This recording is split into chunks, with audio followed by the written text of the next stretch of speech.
दोस्तों इस QR code को आप जो है अपने मोबाइल में लीजिए और विश्वास लर्निंग ऐप डाउनलोड करिए। एनसीईआरटी कोर्स क्लास 6 से 12 तक, जिसमें विज्ञान 6 से 10 तक, इतिहास, भूगोल और पॉलिटी 6 से 12 तक, समाजशास्त्र 11-12 का और इकोनॉमिक्स 9, 10, 11, 12 मिलेगा। फीस है 2499 रुपया और इसकी वैलिडिटी है 1 साल की। तो दोस्तों देर किस बात का, मोबाइल उठाइए और ये क्यूआर कोड डाउनलोड करिए और एनसीईआरटी कोर्स 1 साल तक 1000 घंटे पढ़िए। विश्वास लर्निंग ऐप आपके लिए एक बेहतरीन कोर्स लेकर आया है। वैसे बच्चे जो यूपीएससी की तैयारी कर रहे हैं उनके लिए जीएस प्रीलिम्स का कोर्स है। आप ये बुक्स देख रहे हैं, सारे ऑथेंटिक बुक्स पर आधारित ये कोर्स है और आप इतने अच्छे कोर्स के लिए इंतज़ार मत करिए और ये क्यूआर कोड जो है उसको अपने मोबाइल में लीजिए, विश्वास लर्निंग ऐप डाउनलोड करिए और मात्र 2499 रुपया में 1 साल के वैलिडिटी पर इस ऑथेंटिक किताब को जो है आप अपने जेहन में उतारिए और 2025 के जीआईएस के प्रीलिम्स परीक्षा में सफल होइए। सबसे पहले 1909 से 1947 जो हमारा चौथा भाग है, उसके अंदर हम लोग लेक्चर को बांटे हैं 7 भाग में। तो इसके अंदर अब स्वशासन का आरंभ शुरू हो जाता है, यानी भारतीयों को थोड़ा थोड़ा मात्रा में स्वशासन करने का मौका दिया जा रहा है। तो आज हम लोग इसमें पढ़ने जा रहे हैं भारत सरकार अधिनियम 1919। देखिए नाम कैसे बदल गया। पहले था भारत परिषद अधिनियम 1892, क्योंकि उसमें अपने पास स्वशासन का कोई मौका नहीं था। हम रूल नहीं कर पा रहे थे, सब कुछ रूल तो अभी भी नहीं कर पा रहे हैं, लेकिन सब कुछ वायसराय की इच्छा पर था। लेकिन अब हमको धीरे धीरे स्वशासन दिया जा रहा है, इसीलिए देखिए नाम बदल गया अब भारत सरकार अधिनियम, गवर्नमेंट ऑफ इंडिया एक्ट 1919। तो सबसे पहले दोस्तों 20 अगस्त 1917 को ब्रिटिश सरकार ने प्रथम बार यह घोषणा की थी। कब किया था? 20 अगस्त 1917 को, क्योंकि उनको प्रथम विश्व युद्ध में भारतीयों का सहयोग चाहिए था। तो यह घोषणा किया था कि भारत को है जो है, भारत में धीरे धीरे हम उत्तरदायी सरकार बनाने का प्रयास करेंगे। मतलब कि अब 1919 आते अंग्रेज भी इस चीज़ को समझ गया कि अब भारतीयों को अगर हम स्वशासन नहीं देंगे तो हमारे लिए यहाँ पर शासन करना मुश्किल हो जाएगा। तो 20 अगस्त 1917 को उत्तरदायी सरकार की स्थापना का घोषणा जो है ब्रिटेन के द्वारा किया गया। भारत शासन अधिनियम उसी घोषणा का एक पार्ट है जो पारित किया गया था और पारित 1919 में हुआ। लेकिन उस समय के कुछ प्रशासनिक व्यवधानों को कंप्लीट करने के लिए 2 साल का समय लग गया और इसको लागू 1921 में किया गया। अब इस समय अगर देखें तो secretary of state for India का स्थापना कर दिया गया था। तो इस समय secretary of state for India Montagu हैं और भारत के वायसराय जो हैं वो चेम्सफोर्ड हैं। वायसराय लॉर्ड चेम्सफोर्ड हैं, इसीलिए इसका नाम मॉन्टेग्यू चेम्सफोर्ड अधिनियम भी कहते हैं या सुधार भी कहते हैं। क्लियर हो गया? Secretary of state for India कौन था? मॉन्टेग्यू। देखिए एडविन सैमुअल मॉन्टेग्यू। और इस समय का वायसराय कौन था? तो वायसराय इस समय का था लॉर्ड चेम्सफोर्ड। अब इतना ही दूर जो आप पढ़े और इसी पर देखिए अगर सवाल बनाने की बात आ जाए तो अब एक सवाल यूपीपीसीएस के लिए बनाते हैं। यानी ये सवाल आपको यूपीएससी और क्या कहते हैं यूपीपीएससी, राजस्थान, मध्य प्रदेश, बिहार, इन सब राज्यों में आपको जो है बीपीएससी में दिखाई देगा। और जीपीएससी आईएएस में तो दिखाई ही देगा। ध्यान रखना है कि इनका पैटर्न का क्वेश्चन आईएएस और जीपीएससी में तो आएगा ही, उसके पैटर्न का क्वेश्चन इसमें आएगा कि नहीं, ये एक शंका है। तो देखिए क्वेश्चन कैसे पूछेगा। पहला, भारतीयों को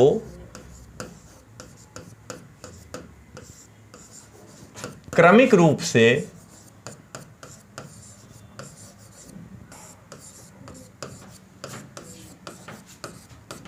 उत्तरदायी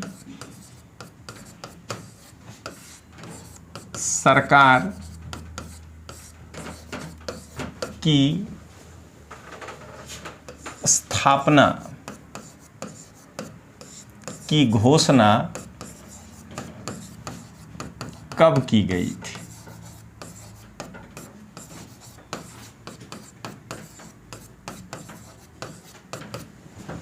ये जो है आपका बिहार का सवाल, आरएएस का सवाल, ये सब का है।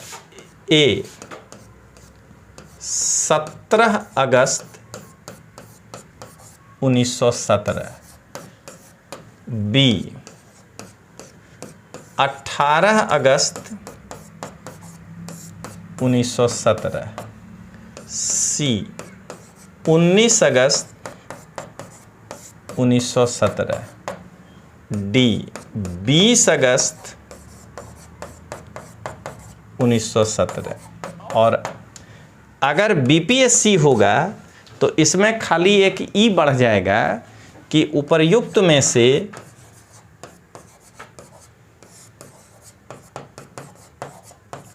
कोई नहीं, उपर्युक्त में से में एक से अधिक। तो इसका आंसर अभी आप देख चुके हैं कि 20 अगस्त 1917 के दिन कहा गया था। तो देख लिया आप कि इस तरह से सवाल आ सकता है। और अगर यही सवाल आईएएस और जीपीएससी में यदि पूछा गया तो देखिए किस तरह से ये सवाल पूछे जाएंगे। कहेगा 1919 के एक्ट के संदर्भ में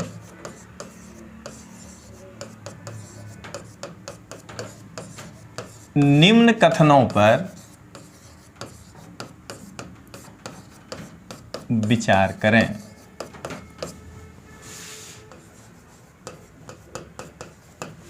निम्न कथनों पर विचार करें। फर्स्ट, यह अधिनियम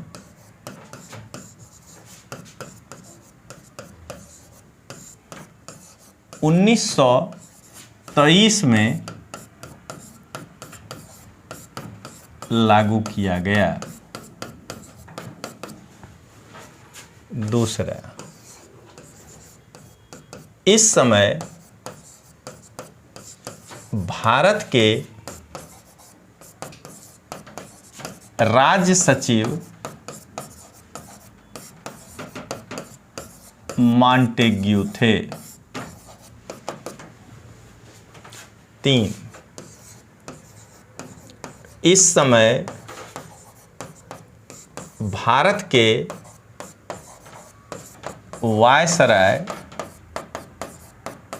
चेम्सफोर्ड थे।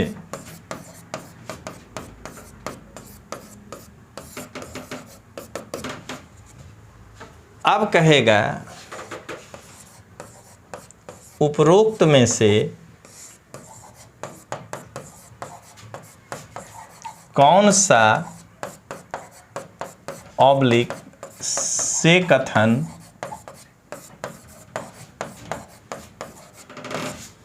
असत्य नहीं है। ए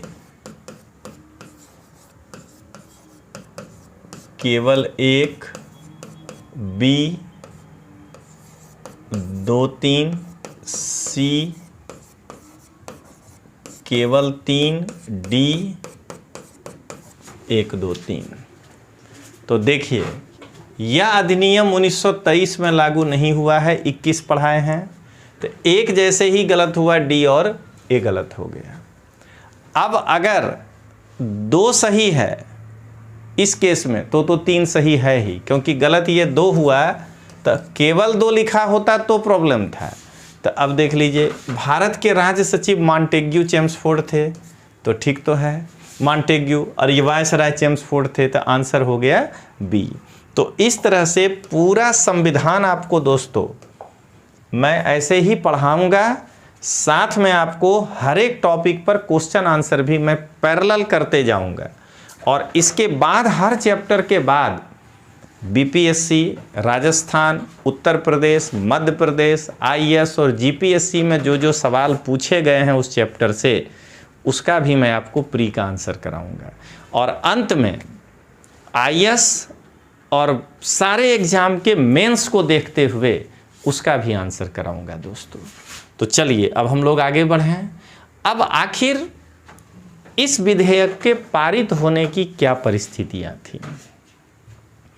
तो आपको पिछले ही क्लास में बताए थे कि पिछला जो एक्ट होगा, थोड़े समय के बाद भारतीयों को लगेगा कि हमको इससे भी ज़्यादा चाहिए। तो हर अगले एक्ट के समय एक परिस्थिति तो यही बता देना है कि पिछले एक्ट के प्रति भारतीयों में असंतोष।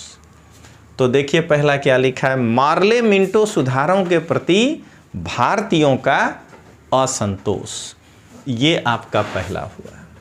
दूसरा, फर्स्ट वर्ल्ड वार जो हुआ उस दौरान जैसे जारशाही का अंत हो गया, तो वहाँ पर प्रजातंत्र आ गया। बाद में भले पता चला कि ये तो कम्युनिस्ट एक दलीय शासन लेकर आया है।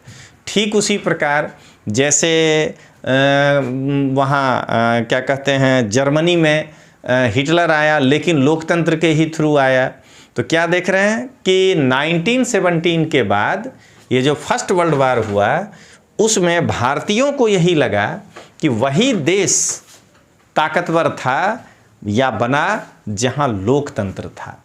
तो इससे भारतीयों में प्रजातांत्रिक भावनाएं मजबूत हो गईं। उसके बाद 1910 से 1915 के बीच ब्रिटेन की सरकार ने भारतीयों के लिए कई दमनकारी नीतियां लेकर आए। जैसे भारत सरकार अधिनियम 1910, ये प्रिंटिंग मिस्टेक है, 1910।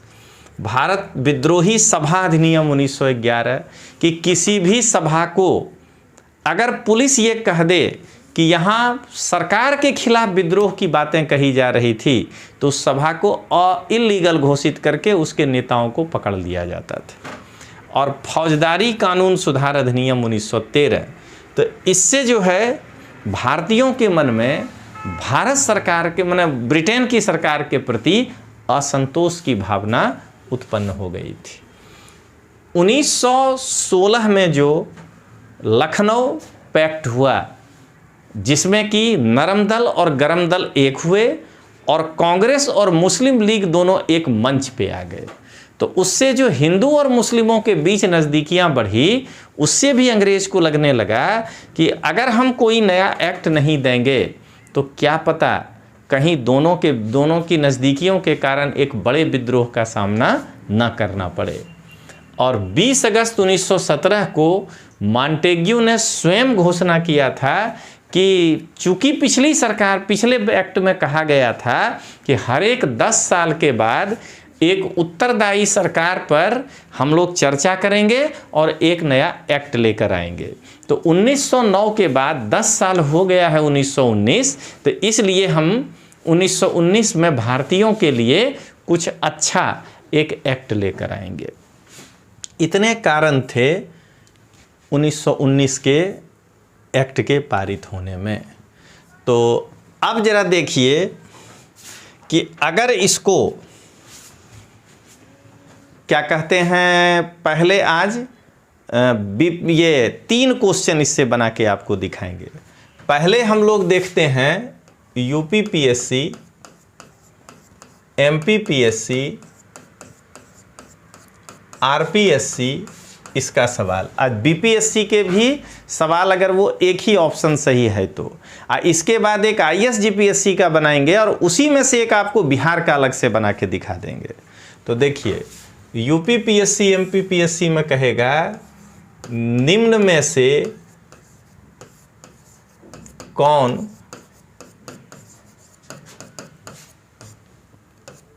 1919 के एक्ट के पारित होने की परिस्थितियां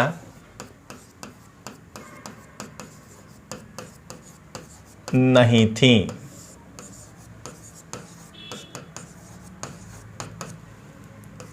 ए, सबसे पहले ए, तो याद करिए मॉर्ले मिंटो सुधार के प्रति भारतीयों में असंतोष, ये हो गया पहला। बी, मॉर्ले मिंटो सुधार के प्रति भारतीयों में असंतोष, लखनऊ समझौते के कारण कांग्रेस एवं मुस्लिम लीग में नजदीकियां। सी, ब्रिटेन का प्रथम विश्व युद्ध में ब्रिटेन का प्रथम विश्व युद्ध में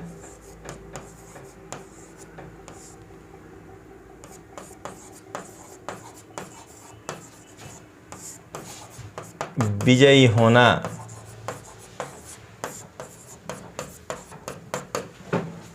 डी, 1910 से 1915 के बीच ब्रिटेन की दमनकारी नीति। अब अगर इसमें कह रहा है कि परिस्थितियां नहीं थीं, यूपीपीसीएस में ऐसे ही सवाल आएंगे आपको ABCD, तो यही है परिस्थितियां नहीं थी। ब्रिटेन का प्रथम विश्व युद्ध में विजयी होने से वो उल्टा हमको 1919 का एक्ट दे देगा, ये हो ही नहीं सकता है। तो ये हो गया। लेकिन अगर इसी को क्या कहते हैं, अगर इसी को बीपीएससी स्टाइल में यदि बनाया जाए, अगर इसी को बीपीएससी स्टाइल में अगर इसको बनाया जाए तो देखिए किस तरह से इसको बीपीएससी स्टाइल में बनाया जा सकता है।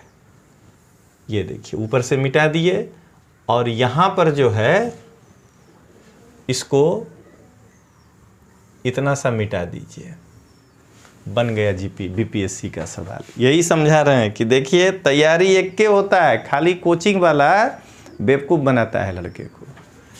अब देखिए यहाँ लिखिए बीपीएससी। अब यहाँ पर बीपीएससी हम लोग देखते हैं तो बीपीएससी ये जो है हम लोग बीपीएससी के सवाल को देखेंगे।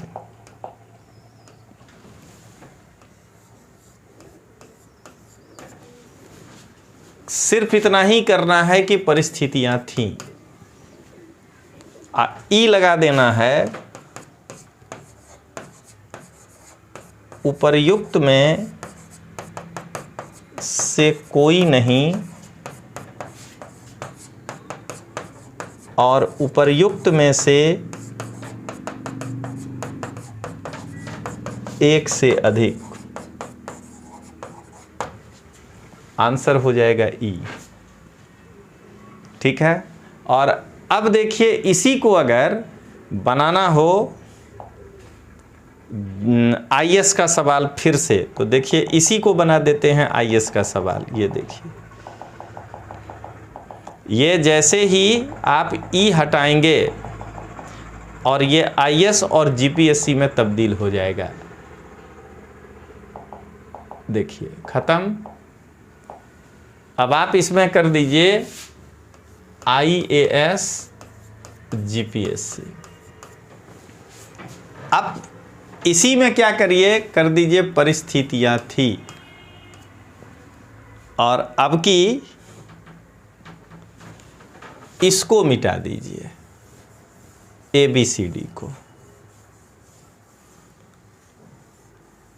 ठीक है ना। और डी भी मिटा दीजिए। देखिए आईएएस का सवाल बन गया।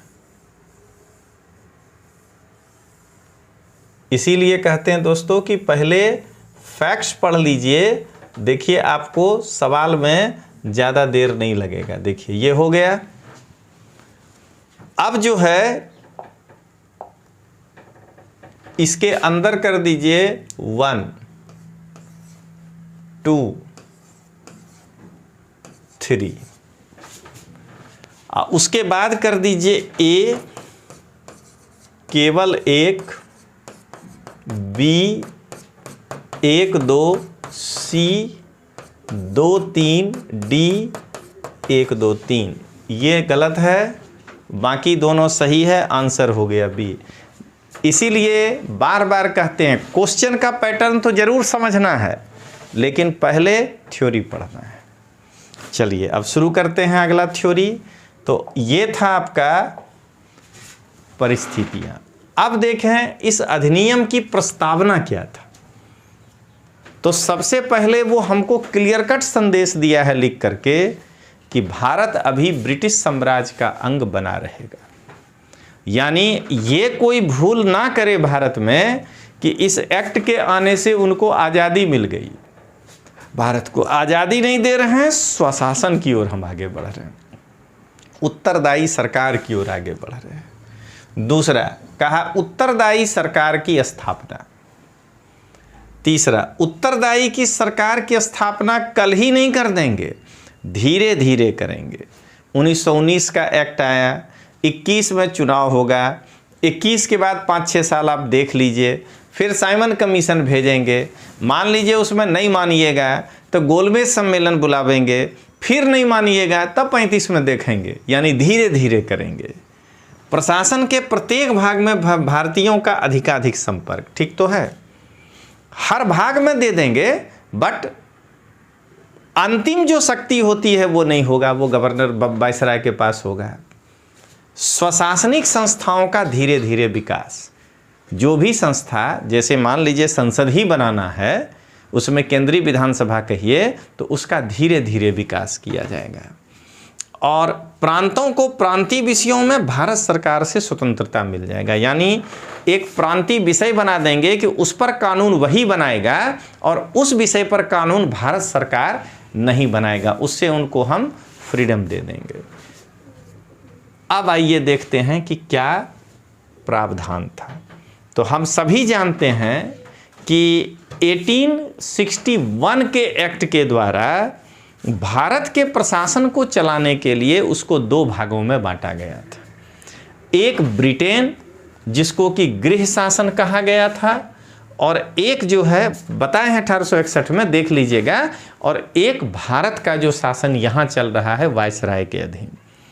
तो गृह शासन जो है वो secretary of state for India के अधीन चल रहा है, और ये जो है भारत सचिव के बाद यहाँ का शासन वायसराय के अधीन चल रहा है।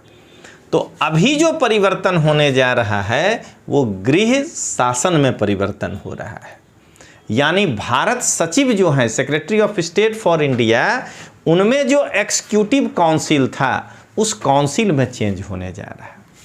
तो पहला चेंज यही हुआ कि secretary of state for India के जो कार्यकारिणी के सदस्य होंगे उनमें न्यूनतम संख्या 8 होगी और अधिकतम संख्या 12 होगी।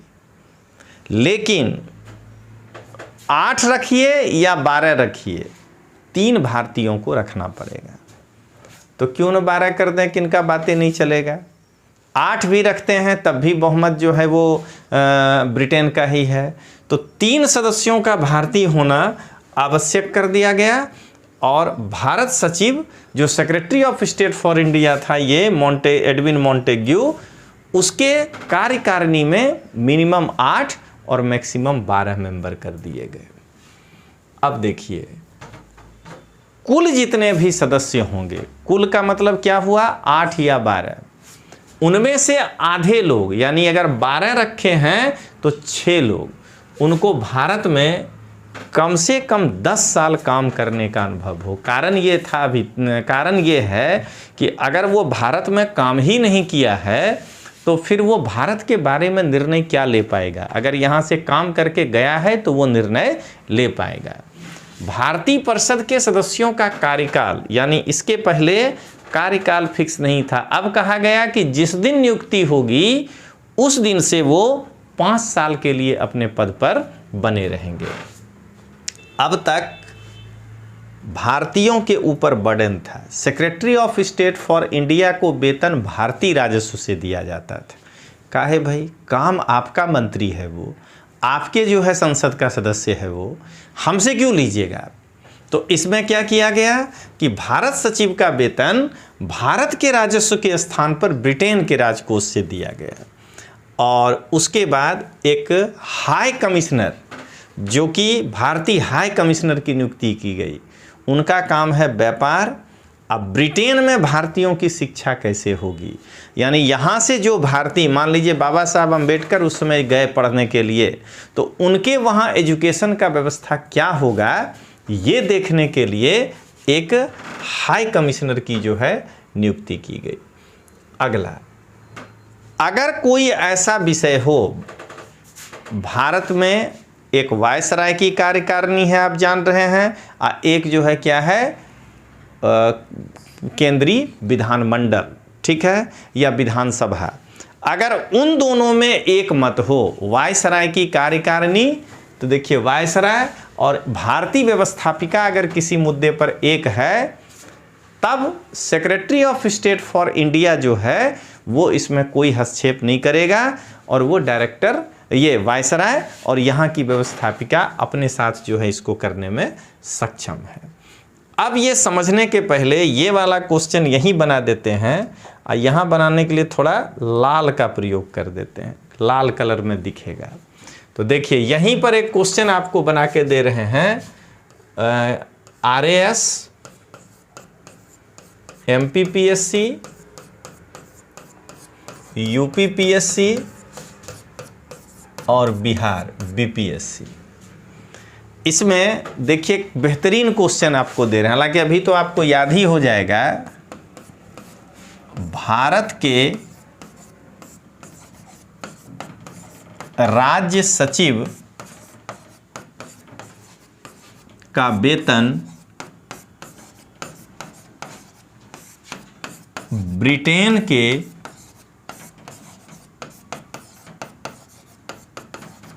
राजस्व से देने का प्रावधान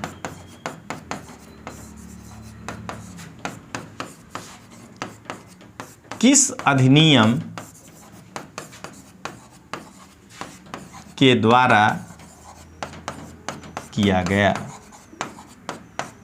देखिए यही है, ऊपर ऊपर यदि आप पढ़ के जाएंगे तो ये आंसर नहीं कर पाएंगे। तो ए हो जाएगा भारत परिषद अधिनियम 1892। बी भारत परिषद अधिनियम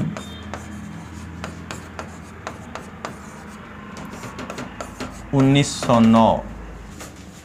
सी भारत सरकार अधिनियम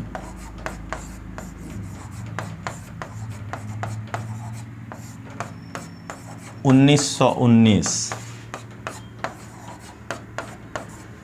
भारत सरकार अधिनियम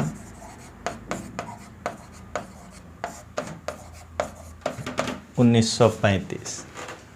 तो आंसर हो जाएगा ये। और अगर बीपीएससी बनाना है तो उपर्युक्त में से कोई नहीं ऑब्लिक उपर्युक्त में से एक से अधिक। तो आंसर फिर भी रहेगा सी। तो इस तरीके से देख लीजिए, ऐसा कोई चैप्टर ही नहीं है जिसमें कि आपको हम 4 से 5 क्वेश्चन नहीं बता रहे हैं। पूरा का पूरा संविधान पढ़ते पढ़ते संभवतः आप 100 क्वेश्चन तो जरूर देखेंगे। और ये 100 क्या हमें ज़्यादा लग रहा है, कोई लेक्चर ही नहीं है जिसमें 5 नहीं बता रहे हैं। चैप्टर तो छोड़िए, ये तो एक ही चैप्टर चल रहा है, हर दिन बता रहे हैं।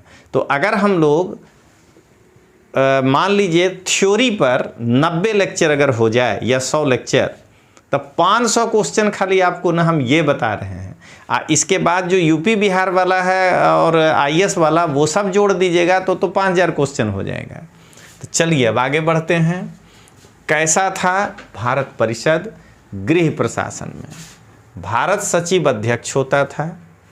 इसमें सदस्य 8 से 12 होते थे, जिसमें भारतीय सदस्य 3 होते थे और ब्रिटिश सदस्य 5 से 7 होते थे। भारत शासन में अब क्या परिवर्तन किया गया, यानी इंडिया के शासन में अब क्या परिवर्तन किया गया? तो सबसे पहले केंद्रीय व्यवस्थापिका में क्या चेंज हुआ?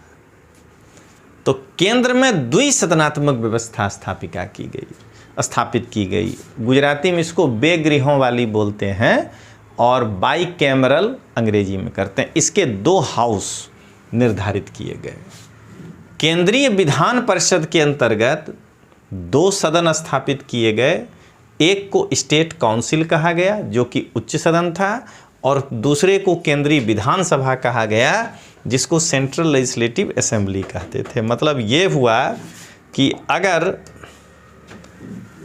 पूछा जाए कि 1919 के अधिनियम के अंतर्गत केंद्रीय विधान मंडल, हमेशा शब्द पकड़िएगा, विधान मंडल, सेंट्रल लेजिस्लेटिव काउंसिल अंग्रेजी में है, इसको द्विसदनात्मक किया गया। पहले को कहा गया राज्य परिषद, स्टेट काउंसिल, और ये माना गया उच्च सदन। यानी अब सही मायने में जिसको हम लोग क्या कह रहे हैं, राज्यसभा, और इसका नाम पड़ गया केंद्रीय विधानसभा। ये इसका नाम लोकसभा नहीं पड़ा उस समय, कारण कि लोकसभा तो अभी जो है ब्रिटेन वाला ही पार्लियामेंट माना जाएगा, और ये हो गया निम्न सदन। तो इस प्रकार से 2 हाउस वाले ये जो हैं तैयार हो गए। अगर अब हम लोग इसको आगे बढ़ाएं तो भारतीय परिषद में सदस्यों की कुल संख्या 60 रखी गई। देखिए, अगर इसको सजाना चाहें तो भारतीय परिषद में सदस्यों की कुल संख्या 60 रखी गई। बोर्ड ध्यान दीजिएगा। फिर देखिए क्या है, इनमें 33 सदस्य निर्वाचित होते थे और 27 सदस्य वायसराय के द्वारा मनोनीत होते थे। यानी इनमें 33 सदस्यों का चुनाव होता था, निर्वाचित होते थे, और 27 सदस्य मनोनीत होते थे। ये जो है, ठीक है। और इसके अलावा अधिक से अधिक 1/3 सदस्य ही सरकारी हो सकते हैं। यानी 60 में 20 मेंबर ही होंगे जो कि सरकारी होंगे, बाकी सब गैर सरकारी होंगे। जबकि इसके पहले क्या पढ़ते थे, 40% लोग ही गैर सरकारी होते थे। अब आइए, केंद्रीय विधानसभा में 145 सदस्य होते थे, यानी अब यहाँ 145 सदस्य होते थे। जैसे जैसे स्टेटमेंट है देखिए आपको बनाते जा रहे हैं। इनमें 104 सदस्य निर्वाचित होते थे और 41 सदस्य मनोनीत होते थे। इनमें 104 सदस्य निर्वाचित होते थे और 41 सदस्य मनोनीत होते थे। तो अभी भी देख लीजिए, वायसराय का आदमी 37 और 41 अगर गिना जाए टोटल तो 40 20 60 68 तो दोनों में मिला करके है ही। ये आपका यहाँ तक हुआ। अब आगे बढ़ें। अब देखिए, राज्य परिषद के जो सदस्य हैं उनका कार्यकाल 5 वर्षों का निर्धारित किया गया और केंद्रीय विधानसभा के सदस्यों का 3 साल, यानी उस समय हर एक 3 साल पर एक बार चुनाव का व्यवस्था किया गया। इधर कहाँ, केंद्रीय विधानसभा में। और राज्य परिषद में हर 5 साल के बाद चुनाव का प्रावधान किया गया। यानी आज जैसे राज्यसभा 6 साल का कार्यकाल रखता है और लोकसभा का उससे 1 साल कम है, वही व्यवस्था इसमें भी देख लीजिए। राज्य परिषद को ज़्यादा दिया गया कार्यकाल। हाँ, यह है कि गैप ज़्यादा था, इसमें गैप कम है अभी फ़िलहाल। अब आइए, जो आपको बताए उसको और डिटेल्स आपको दिखा देते हैं। केंद्रीय विधानमंडल 2 सदन वाली होती थी। राज्य परिषद में 60 सदस्य, केंद्रीय विधानसभा में 145 सदस्य। इन 60 सदस्यों में 33 का चुनावी निर्वाचन होता था और 27 लोग मनोनीत होते थे। और नीचे आ जाइए, इन 27 में से 17 सरकारी होते थे और 10 गैर सरकारी, 1/3 से ज़्यादा नहीं हो सकते हैं। 145 में 41 मनोनीत होते थे, निर्वाचित 104 होते थे। फिर इस मनोनीत में सरकारी 26 होते थे, गैर सरकारी 15 होते थे। केंद्रीय विधानमंडल का आपको दिखा रहे हैं। अब देखिए, निर्वाचित सदस्यों में गैर मुस्लिम 16, मुस्लिम 11, सिख 1, असांप्रदायिक 2 और यूरोपीय वाणिज्य 3 होते थे। इसी प्रकार केंद्रीय विधानसभा में जो निर्वाचित 104 थे उसमें गैर मुस्लिम 52 चुनकर आते थे, मुस्लिम 30 आते थे, सिख 2 आते थे, यूरोपीय 9 आते थे, जमींदार 7 आते थे और भारतीय वाणिज्य यानी कि जो बिजनेस क्लास होते थे उनसे 4 आते थे। तो ये जो है दोस्तों केंद्रीय विधानमंडल का ये था। अभी तो शुरुआत है पॉलिटी का। इतना डिटेल्स पॉलिटी आईएएस के तैयारी करने में भी लोग जल्दी नहीं पढ़ते हैं। मैं आपको इसीलिए इस कोर्स का नाम हमने दिया है मास्टर ब्लास्टर। ब्लास्ट कर दीजिएगा परीक्षा में जो है। अब आइए, दोनों सदनों को एकदम एक बराबर अधिकार दिया गया था, ना कोई बड़ा ना कोई छोटा, और दोनों सदन अपने अपने अध्यक्षों का चुनाव कर सकते थे। आज के जैसा नहीं, गलत नहीं है, लेकिन आज के जैसा नहीं कि जैसे राज्यसभा के सभापति के चुनाव में लोकसभा के भी लोगों की भूमिका थी, ऐसा यहाँ पर नहीं था। अब सुनिएगा, प्रत्यक्ष मतदान प्रणाली अपनाई गई थी, जाके वोटिंग करना है, और महिलाओं को भी इसमें मतदान का अधिकार दिया गया। सांप्रदायिक जो सीटें थीं उनका विस्तार किया गया। अब तक ये सीट मुस्लिमों तक ही था, अब ये सिख, ईसाई, एंग्लो इंडियन और यूरोपियों को भी इसमें शामिल किया गया। अब आइए, 1919 के अधिनियम के अंतर्गत जो राज्य परिषद था उसका आपको एक ब्यौरा बता रहे हैं कि निर्वाचक मंडल से कहां से कितने लोग जीत कर आते थे। तो देखिए, भारत सरकार में मनोनीत होते थे 11, ये 11 लोग हुए भारत शासन में, जिनमें से मद्रास से एक, क्या कहते हैं, एक गैर सरकारी होते थे, 4 गैर मुस्लिम होते थे, 1 मुस्लिम, कुल 7। बंबई में, अब ये प्रांत के बारे में बता रहे हैं, बंबई से 1 1 3 2 और टोटल होता था 8। बंगाल में 1 सरकारी 1 गैर सरकारी मनोनीत होते थे, 3 गैर मुस्लिम निर्वाचित होते थे, 2 मुस्लिम निर्वाचित होते थे, 1 यूरोपीय वाणिज्य, 8। संयुक्त प्रांत में, यानी ये राज्य वाइज जो है आपको बता रहे हैं, संयुक्त प्रांत में 1 सरकारी मनोनीत होते थे, 1 गैर सरकारी मनोनीत होते थे, 3 गैर मुस्लिम होते थे, 2 मुस्लिम होते थे, कुल मिला के 7। और पंजाब प्रांत से 1, 3 गैर सरकारी, 1 गैर मुस्लिम, 2 मुस्लिम, 1 सिख, टोटल 8। जो लड़के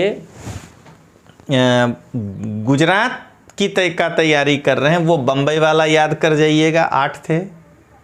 जो विद्यार्थी यूपी का तैयारी कर रहे हैं तो उत्तर प्रदेश संयुक्त प्रांत वाला था 8, इसको याद कर जाइएगा। अब ये जो बिहार का कर रहे हैं, तो बिहार और उड़ीसा में 1 सरकारी होते थे मनोनीत, गैर सरकारी कोई नहीं था। निर्वाचित सदस्यों में जो है गैर मुस्लिम 2, मुस्लिम 1, सिख 1, असांप्रदायिक यूरोपी कोई नहीं था, टोटल 4। जो लड़के मध्य प्रदेश की तैयारी कर रहे हैं उनको क्वेश्चन आ सकता है कि 1919 के अधिनियम के द्वारा मध्य प्रांत यानी बंबई में सरकारी सदस्य का मनोनीत नहीं होता था, 2 गैर सरकारी होते थे, 1 असांप्रदायिक होता था, टोटल 3। असम में एकमात्र मुस्लिम निर्वाचित होके आते थे, बर्मा से 1 असांप्रदायिक और 1 यूरोपी 2, उत्तर पश्चिम से 1 और 1, कुल मिलाकर के देख लीजिए ये टोटल 60 राज्य परिषद का सदस्य हो गया। इनमें से हर राज्यों का रिप्रेजेंटेशन, यानी याद रखना है कि राज्य परिषद के 60 सीट जो हुआ करते थे, उस 60 सीटों में भारत सरकार 11 को नॉमिनेट करता था और कुल मिलाकर के ये 17 लोग सरकारी नॉमिनेट होते थे अलग अलग राज्यों से, और गैर सरकारी सदस्य जो नॉमिनेट होता था वो 10 होता था। देखिए 27, आप एक बार और देख सकते हैं कि देख लीजिए राज्य परिषद में 27 मनोनीत होते थे। उसी तरीके से ये है कि निर्वाचित में हर, क्या कहते हैं, राज्यों से कितने लोग निर्वाचित होते थे, कुल मिलाकर के ये 60 हो गए। इसी में थोड़ा और एनालाइज करिए, सबसे ज़्यादा सीट कहाँ था? बम्बई और बंगाल में इक्वल, और पंजाब में।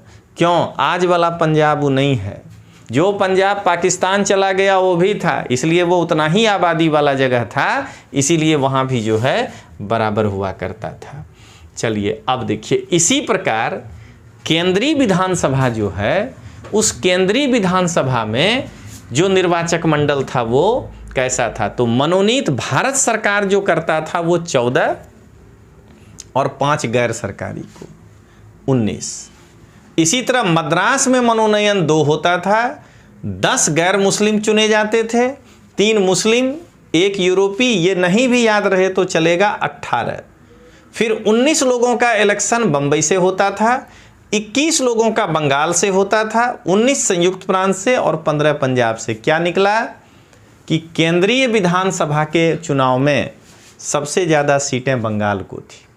क्यों? क्योंकि उस समय का बंगाल भी बंगाल नहीं है, उस समय का बंगाल माने बांग्लादेश भी है, और उस समय का बम्बई बम्बई नहीं है, महाराष्ट्र और गुजरात है, इसीलिए ये बड़ा है, इस समय बिहार छोटा है। और देखिए बिहार से 14, 7 मध्य प्रांत और बरार से, 5 असम से, 5 बर्मा से, 1 दिल्ली से भी जो है उस समय चुनकर आता था, टोटल 145 हो जाते हैं।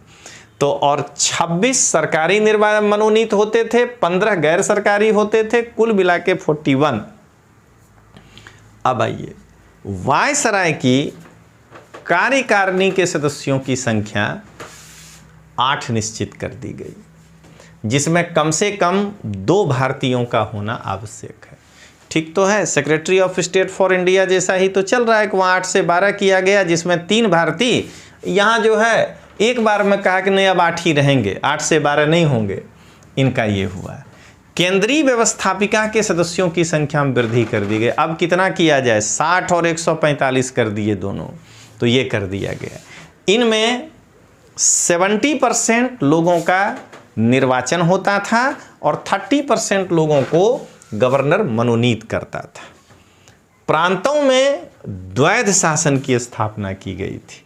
द्वैध शासन का मतलब डायरकी होता है कि वायसराय और व्यवस्थापिका के विषय को बांट दिया गया था। एक का नाम रखा था सुरक्षित कि उस पर जो है वायसराय और उसकी कार्यकारिणी कानून बनाएगा, और दूसरे का नाम रखा हस्तांतरित कि वो ट्रांसफर कर दिया गया, उस पर प्रांतीय विधानसभा कानून बनाएगा। लेकिन इतना चाल चल के बनाया गया था कि सुरक्षित और प्रांतीय में कोई भेद ही नहीं था। जैसे जरा समझिएगा कि कृषि से जो लगान लिया जाएगा उस पर कानून वायसराय बनाएगा, लेकिन खेती में जो उपजा होगा उस पर कानून व्यवस्थापिका बनाएगा। कभी भी दोनों को आप मर्ज कर सकते हैं। तो ये था, और केंद्रीय और प्रांतीय विषयों को अलग कर दिया गया। देखिए जो भी बोले, प्रांतीय विषय को सुरक्षित और हस्तांतरित दो क्या कहते हैं भागों में विभाजित किया गया। राजस्व, न्याय, शांति व्यवस्था, पुलिस, ये सब सुरक्षित विषय था, इस पर वायसराय कानून बनाता था। स्थानीय सुशासन, शिक्षा, स्वास्थ्य, ये सब हस्तांतरित विषय थे जिस पर प्रांतीय विधानसभा कानून बनाती थी। सुरक्षित यही चीज है। दोबारा हम क्या बोले, वायसराय के मंत्री जो हैं अब व्यवस्थापिका के द्वारा से लिए जाते थे, यानी केंद्रीय विधानसभा से लिए जाते थे। जिनकी नियुक्ति या पदच्युति यानी हटाना वो वायसराय की इच्छा पर था। तो फिर किसको आप ले रहे हैं, जो वायसराय के हाँ मिलाएगा उसको आप मंत्री बना देंगे। इसके अंतर्गत अगर देखा जाए तो अब वायसराय की कार्यकारिणी दो भागों में बंट गई। एक उनका परिषद जो कि सुरक्षित विषयों पे कानून बनाएगा, और एक जो है यहाँ अभी नहीं हुआ है द्वैध, लेकिन समझना एक वायसराय और उनके भारतीय मंत्री जो कि केंद्रीय विधानसभा से लिए जाएंगे। अगर यहाँ तक को आप अच्छे से समझ गए हैं तो देखिए हम आपको इन चीज़ों में कैसे आपको बेहतरीन जो है एक क्वेश्चन बना के देते हैं। खाली ये आप सामने रखिए और देखिए कि हम कैसे क्वेश्चन बनाते हैं। ये क्वेश्चन एकदम प्रॉपर आईएएस और जीपीएससी के पॉइंट ऑफ व्यू से 1919 के एक्ट के संदर्भ में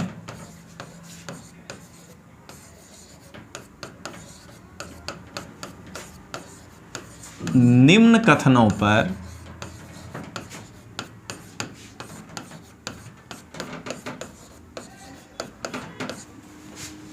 विचार करें।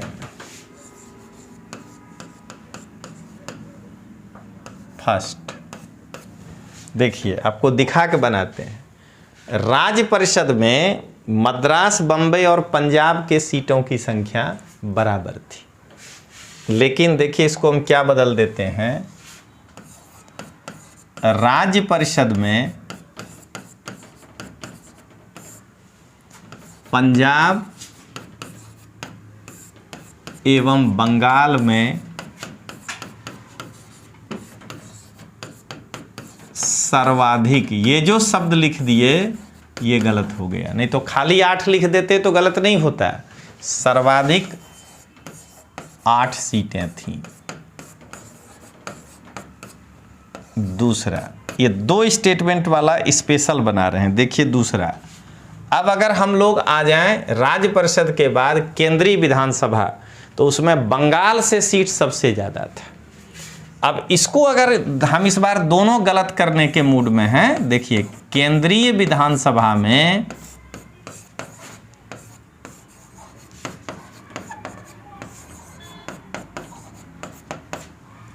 संयुक्त प्रांत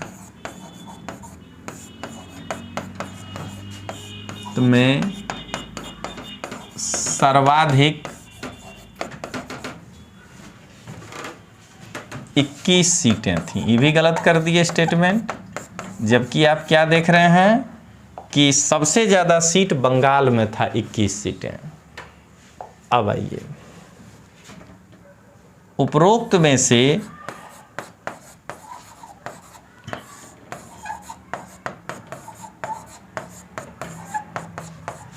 सत्य कथन पहचाने।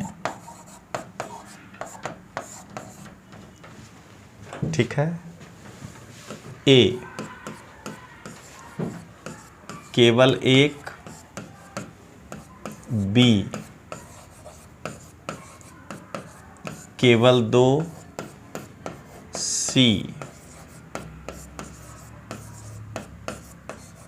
एक तथा दो दोनों, डी ना तो एक ना तो दो। दोनों ही स्टेटमेंट इसमें हम गलत कर दिए हैं। और अगर सर्वाधिक वर्ड यूज नहीं किए होते तो आंसर हो जाता केवल एक, तब ये सही हो जाता। पंजाब बंगाल से 8 सीटें तो थी ही, ठीक ना। जरा देख लीजिए, अगर आपको दिक्कत हो रहा है तो अभी दिखा देते हैं। ये देखिए, राज्य परिषद में बम्बई और बंगाल और पंजाब तीनों में था, तो हम तो ठीक कर रहे हैं, बंगाल और पंजाब से 8 थी, कहाँ कह रहे हैं बम्बई से नहीं थी। तो सर्वाधिक जो शब्द कह दिए ना, इसलिए वो जो है गलत हो गया स्टेटमेंट। तो इस तरीका से देखिए कि आपको हर लेक्चर में आपको इस तरह से क्वेश्चन सामने लाइव बना करके दिखाएंगे। अब आइए हम लोग आगे की ओर बढ़ते हैं। यहाँ तक हम लोग पढ़ चुके थे। अब सुरक्षित विषय का शासन जो है वायसराय अपने काउंसिल के सलाह पर करता था, ये भी बता चुके हैं। और हस्तांतरित विषय का जो है शासन वो भारत के मंत्री जो होते थे उनके सलाह पर करता था। वायसराय के मंत्री जो है ये तो बता चुके हैं, यहाँ तक हम लोग देख चुके थे। अब ये वायसराय और उसका परिषद उत्तरदायित्व विहीन था। उत्तरदायित्व विहीन का मतलब ये होता है कि अगर हम कोई काम आपका लिए हैं तो आप हमको बुला करके पूछिए ना। मतलब कि अगर कानून बना रहा है वायसराय का, क्या कहते हैं, इन काउंसिल, तो उसको केंद्रीय विधानसभा में बुला के पूछवाइए ना, कि वहाँ का संसद सदस्य पूछे कि आपने ये काम कैसे किया, रोड खराब बना दिया है, तो ये क्वेश्चन कैसे पूछा जाए। तो ये जो है ये उत्तरदायित्व विहीन थे। लेकिन उनके मंत्री जो थे वो तो विधानसभा से लिए जाते थे, उनको विधानसभा में खड़ा करके या राज्य परिषद में खड़ा करके क्वेश्चन पूछा जाता था। तो वो बेचारे उत्तरदायित्व तो उनके पास माना जाता था। अब वो जो बेचारा नहीं है, वो बदमाश है, वो सारा नियम डिसीजन लेने में स्वतंत्र है। 1 अप्रैल 1921 से बंगाल, मद्रास, बम्बई, उत्तर प्रदेश, पंजाब, बिहार, उड़ीसा, मध्य प्रदेश, असम, यानी जो उसमें के प्रांत थे वहाँ द्वैध शासन लागू कर दिया गया। 1923 में बर्मा में भी, अब 32 में जो है उत्तर पश्चिम प्रांत में भी ये द्वैध शासन लागू कर दिया गया। अब आइए, अब जरूरत पड़ने लगा एक IAS अधिकारी का। तो IAS अधिकारी का यदि जरूरत पड़ेगा तो उसके लिए क्या करना होगा, एक लोक सेवा आयोग का गठन किया जाएगा। तो इसके लिए 1926 में एक लोक सेवा आयोग का गठन किया गया। अब देखिए, अब एक जो खर्च हो रहा है उसका हिसाब रखने के लिए एक अकाउंटेंट चाहिए। तो भारत सचिव को कहा गया कि भारत में वायसराय अपने मंत्रियों के साथ बैठ के जो खर्च और इनकम ला रहा है उसके अकाउंटिंग को मजबूत करने के लिए एक CAG होना चाहिए। तो वो सचिव को ये अधिकार दिया गया कि आप जो है एक CAG नियुक्त कर सकते हैं। और पहली बार संपत्ति कर को रखा तो गया, लेकिन उसको लिमिटेड कर दिया गया, जिससे कि लोगों को वोट देने का अधिकार संख्या बढ़ गया। अब आइए, द्वैध शासन के जन्मदाता कौन थे, कि एक वायसराय को एक दे दिया जाए अब फिर दूसरा वायसराय मंत्री के साथ। तो वो थे लियोनिल कार्टिस, जो अपनी पुस्तक डायसी में इस द्वैध शासन के बारे में बतलाए हैं। अब एक वैधानिक आयोग का गठन किया गया, जो कि कहा गया कि उनका काम एक ही होगा कि हर 10 वर्ष के बाद जांच करे कि इस अधिनियम का इम्पैक्ट भारत पर क्या पड़ा और उसका रिपोर्ट जो है वो भारत को सौंपे।